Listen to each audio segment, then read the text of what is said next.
Passionnés et créateurs, bonjour à vous. On se retrouve aujourd'hui pour une petite carte postale shaker faite à la Scan & Cut.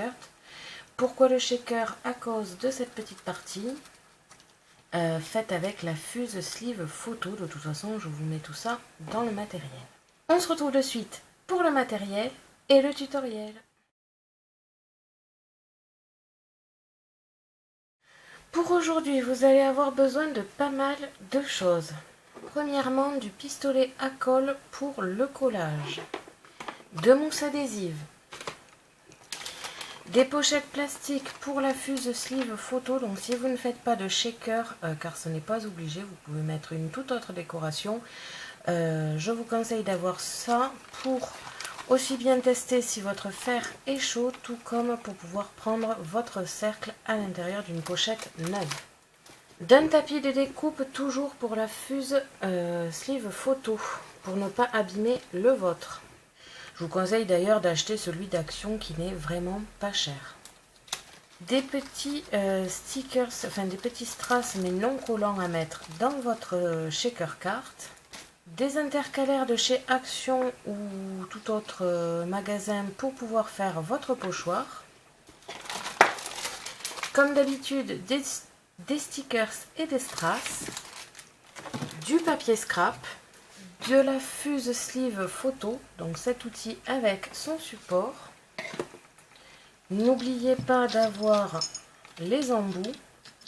Et je vous conseille d'avoir une petite assiette et une pince, je vous explique pourquoi dans la vidéo.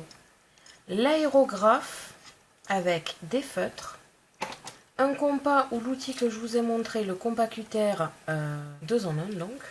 Et enfin des éléments de la Scan & Cut, c'est-à-dire la Scan & Cut, le support de lame et la lame standard, le support à stylo browser ainsi que le stylo noir browser aussi. Et enfin le support adhésif standard. On se retrouve de suite pour le tutoriel. On se retrouve comme d'habitude sur le programme Canva Workspace et aujourd'hui, comme vous avez pu le voir dans le titre et dans l'intro, on va s'occuper d'une carte postale à envoyer pour les vacances. Nous avons ici plusieurs éléments, à commencer par l'enveloppe qui n'est vraiment pas obligatoire. Moi j'aime bien mettre l'enveloppe car j'aime pas que les facteurs puissent lire le texte que j'ai marqué. Et en plus, comme c'est une carte décorée, ça la protège. Après, vous n'êtes pas obligé de la faire. J'ai ici un pochoir que j'ai réalisé moi-même à faire dans une intercalaire. Donc, comme vous avez pu le voir sur le matériel, j'ai réalisé dans une intercalaire Action. Mais vous pouvez faire ça aussi dans une intercalaire tout à fait basique, de préférence plastifiée, pour pouvoir le réutiliser plus tard. Là encore, ce n'est pas obligatoire car il faut avoir un truc à mettre dessus, c'est-à-dire soit avec l'aérographe, les feutres, soit de l'encre, enfin, c'est comme vous le désirez.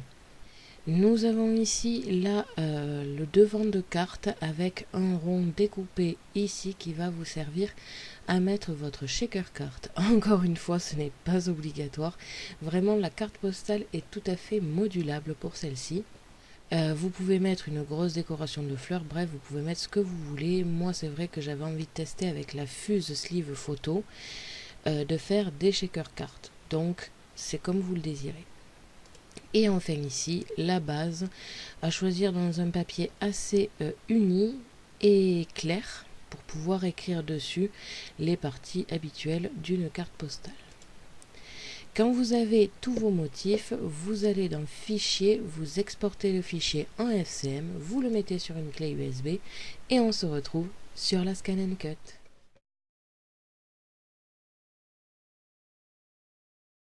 Une fois votre motif sur la clé USB, vous l'insérez dans la machine. Vous allez dans Motif, données enregistrées sur la clé USB et vous retrouvez votre motif de carte postale. Je vais commencer par le pochoir en sachant que j'utilise donc les intercalaires de chez Action qui sont plastifiés pour faire les pochoirs.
Quand vous avez terminé, on va pouvoir passer au montage et à la décoration.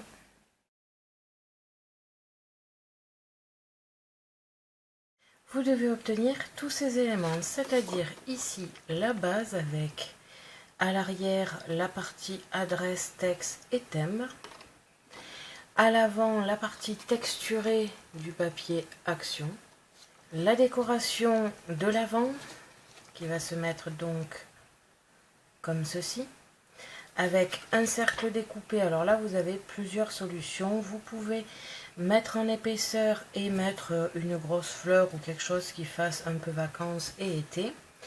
Ou alors, vous pouvez, avec l'outil Fuse Sleeve Photo, faire une carte un petit peu shaker. Je vais vous montrer ça de suite.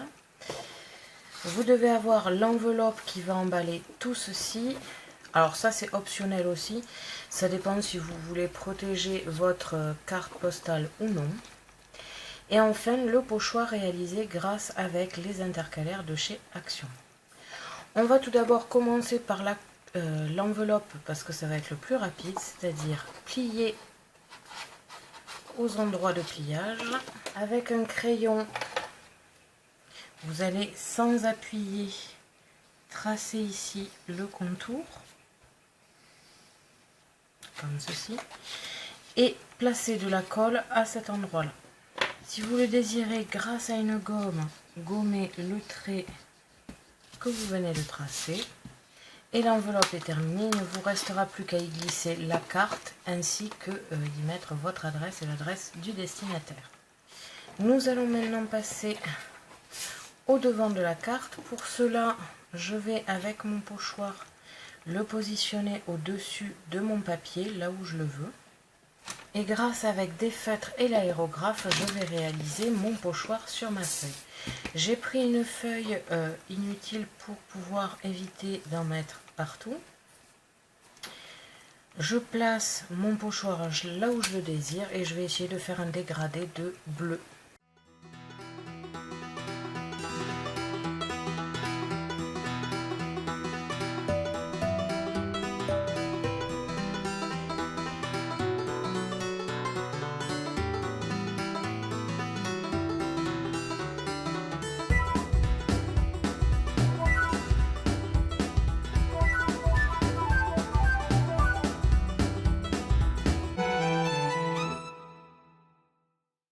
J'enlève le pochoir. Vous pouvez très bien rajouter quelques petits dégradés par derrière. Et ça, c'est vraiment comme vous le désirez. Vous pouvez, grâce à des crayons aquarellables ou de l'aquarelle, faire un tout petit fond derrière pour dégrader un peu le tout. Ça, c'est vraiment vous qui le désirez. Moi, je trouve ça plutôt sympathique avec un effet écaille sur le dessus. Évidemment là c'est brut, hein, va falloir mettre un petit peu de décoration par-dessus, mais dans l'idée ça me plaît bien. Et c'est effectivement une bonne chose à savoir que vous pouvez réaliser des pochoirs avec les intercalaires de Action ou même des intercalaires de base. Il faut juste qu'elles soient plastifiées, ça c'est une condition sine qua non parce que du coup ça va vous permettre de pouvoir le nettoyer et que ça ne s'abîme pas dans le temps. À partir de là, vous avez donc plusieurs solutions. Soit vous allez décorer légèrement le devant, le coller avec de la mousse sur la base. Ou alors, tout simplement, nous allons pouvoir passer à l'utilisation de la fuse. L'outil que j'avais acheté sur La Fourmi Créative. Était livré avec son support. La partie fusion, c'est-à-dire découper le plastique, et la partie assemblage qui va vous lier les deux plastiques ensemble, l'outil. Et je vous conseille d'avoir une petite assiette ainsi que une pince pour quand votre embout est chaud et que vous voulez le changer, pouvoir l'enlever et le laisser reposer tranquillement. Il vous faut bien évidemment aussi du plastique. Alors là, pour l'occasion, il nous faut un cercle que je vais découper avec l'outil que je vous ai présenté lors de mon partenariat. Je choisis 5 cm. On va voir si je me suis améliorée entre temps. Je vais souder une bonne partie du cercle, ne laisser qu'un tout petit espace pour pouvoir glisser des petits embellissements à l'intérieur. Pour cela, il va falloir brancher l'équipement à une prise. Mettez l'embout avant de le brancher, comme ça vous ne vous brûlerez pas. Donc pour le coup, vu que la découpe je l'ai déjà faite, je vais tout simplement prendre l'outil qui va lier les deux plastiques ensemble. Pas besoin de serrer vraiment énormément, hein, juste de bien le lisser. Et je vais pouvoir le mettre en chauffe à partir de maintenant. Le seul défaut que je trouve, c'est le support qui n'est pas très stable, je trouve, mais... Bon, je fais avec quand même, mais c'est vrai que c'est un petit peu énervant. Si vous avez vraiment peur de vous brûler, n'hésitez pas à utiliser des gants de bricolage. Ça ne va pas forcément vous sauver les mains, mais ça évitera que vous brûliez en 3 secondes et demie. Bien sûr, il ne va pas falloir tenir même avec des gants comme ça l'outil pendant 5 minutes à la main, sinon vous allez faire fondre de toute façon le gant. Je vous conseille d'avoir un autre support que celui-ci pour le faire, car sinon, je l'ai vu, je l'ai fait une fois dessus en fait, et ça a abîmé, ça a enfoncé chaque cran dans mon support, du coup, rien que, enfin, ça a légèrement fait fondre. Donc pour cela, j'utilise un autre tapis de découpe.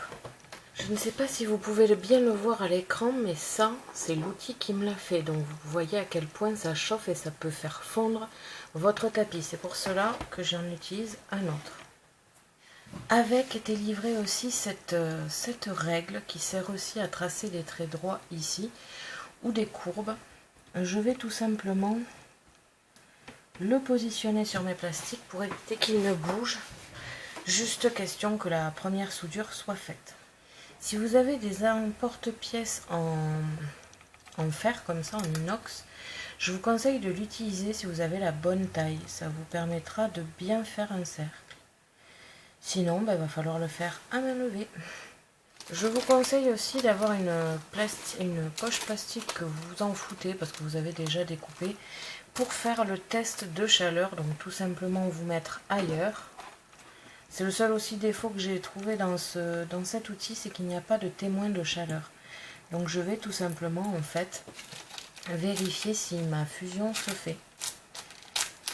Là, comme vous pouvez le voir, en forçant un peu, je l'ai défaite, donc l'outil n'est pas assez chaud. Vous attendez que ce soit bien chaud et on va pouvoir faire une soudure. Pendant que votre outil chauffe, vous pouvez toujours essayer de trouver les embellissements que vous allez mettre dans cette petite pochette.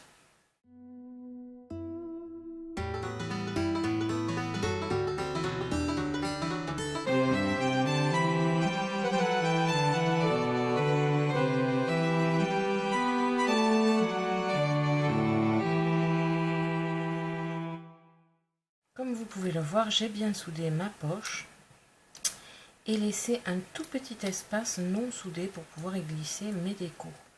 Si vous avez un tout petit entonnoir, je vous conseille de l'utiliser, ça sera beaucoup plus simple.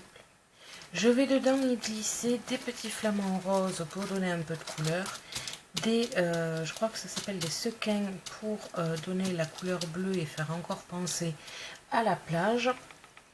Si vous n'avez pas d'entonnoir assez petit pour entrer dans votre légère ouverture, j'utilise tout simplement l'outil à quilling en fait, que je glisse à l'intérieur, que je plie comme ça à moitié et je glisse mes petits objets par le trou.